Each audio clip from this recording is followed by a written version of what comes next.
Hola y bienvenidos a Norton Spanish Basics. Today we're going to try to tackle the task of understanding accents. Now before we get too much into Spanish today, we're going to talk a little bit about English.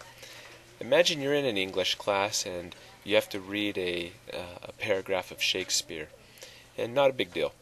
But imagine you have to read it in front of the whole class, whether it's a class of 50 or a large class of 100. Now if that thought makes you a little bit nervous, there's a simple reason for it. People generally don't like to make mistakes in front of others. Now, by suggesting that the text be something by Shakespeare, I was hoping you would be especially concerned about how to pronounce certain words that you may have never heard before. Now, whether you realize it or not, we do stress certain syllables in English words. Sometimes the stress, the place that we raise our voice up a little or make it a little stronger, can change the meaning of a word. So listen to the following words and see if you can hear the difference in the stress between them. Progress, progress. Dessert, desert. Produce, produce. Rebel, rebel. Now you may start realizing, hey, changing the stress is changing the meaning of the words. Hopefully you're able to hear the difference between them. Here are a couple sentences to think about it a little bit more. The soldier was involved in plenty of combat while stationed in the desert. The soldier did not desert his friend when the enemy tried to combat them. Okay, so those different stresses are changing the meaning of a word. Now some people might call that an accent or a stress. We're going to be calling it an acento tónico, sounded accent. Now you might be wondering what all this has to do with Spanish. Let me explain. Spanish is really cool in this way because those written accents are nothing more but guides to help people know how to pronounce a word that they may not have ever seen before. We've got some rules that we follow in Spanish that help us to know how to read the words that we don't recognize. Now there are two rules and then a couple little add-on rules that go along with them, but the two main rules are this. First, if a word ends in a vowel, N or S, then the stress in the word will be on the next to last syllable. Here are a couple examples from some words that you should know. You've probably heard the word nada. Nada, nada, nothing. Nada, where's the stress? Nada or nada. Well, of course it's nada. So yes, like I said, if it ends in a vowel, it's on the next to last syllable. Nada. Same thing with limonada. Limonada on the next to last. How about this one? Zapatos. Zapatos. Well, you probably hear that the stress is on the pa. Zapatos. Manzanas. It's on the sa. Manzanas. Compro. Compro. It's on that com. All of these, it's on the next to last syllable. It ends in a vowel, N or S, and it's on the next to last syllable. So it's following the rule. No written accents are needed. Okay, so words ending in any consonant except N or S are stressed on the last syllable. In this category, we have all the verbs. Verbs all end in AR, ER, or IR. So we have like comer, comer. We don't say comer, comer. The stress is on the syllable ending in the vowel and R. Ciudad, ciudad. It ends in a D, not an N or an S. So the stress is on the last syllable. Ciudad. Doctor. Doctor.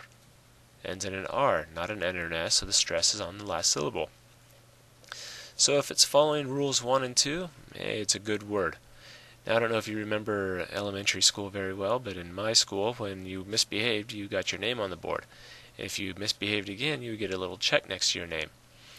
Now, we're doing the same thing when we write accents in Spanish. We're basically putting a check or a little mark over the vowel, the syllable of the vowel that's misbehaving.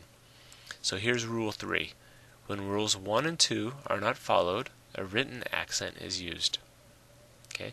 Once again, remember rule 1 was that words ending in vowel, N or S are stressed on the next to last syllable. Rule 2, words ending in any consonant except N or S are stressed on the last syllable. So if it breaks either one of those rules, that's when we use a written accent.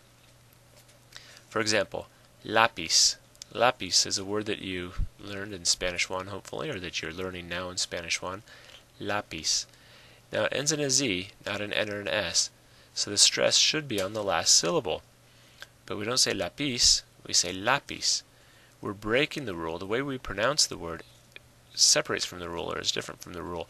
So we have to put an accent on the syllable that's getting the stress that shouldn't be receiving the stress.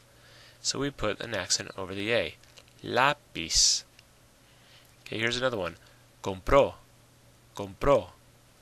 When you say he bought something, you say él compró something. Now, this is different from compro, which means I buy. Compró, the stress is on the end.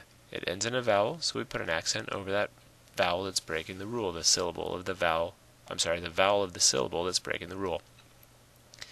One more that you might be familiar with is estas. Estas sillas, these chairs.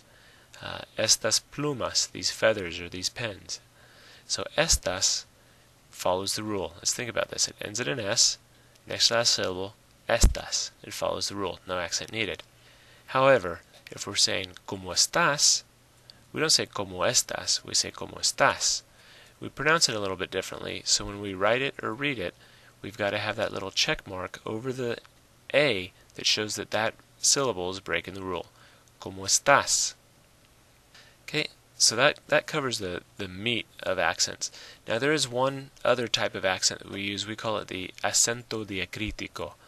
Okay, it's an accent that differentiates between two words that sound alike and look alike, but we need to have something to differentiate their meaning. For example, you may have seen tú with an accent and tú without an accent, or él with an accent, él without an accent. Now we use el without an accent when we're saying the, el libro, el estudiante, el chico. When we use it as a definite article as the, it's just el, no accent. But if we're using it as he, we put an accent on it.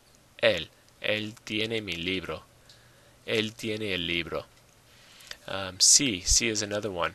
Sí without an accent means if, but sí with an accent means yes. So that's the acento diacrítico. Now I hope you don't think of these rules as burdensome. Once I understood the rules and started to see it and apply it to the words I saw, it became very helpful for me when I would write papers or write notes to understand when words get accent and when words don't. It's really kind of logical once you get into it. And the beauty of it is when you are reading something in front of a class or in front of others, you know exactly where to put the stress. So if you need some extra help with this, or you want to read a little bit more about this, or look at the rules again, you can check out my show notes. Otherwise, keep on studying, keep on learning, y gracias por escuchar este podcast. Adiós.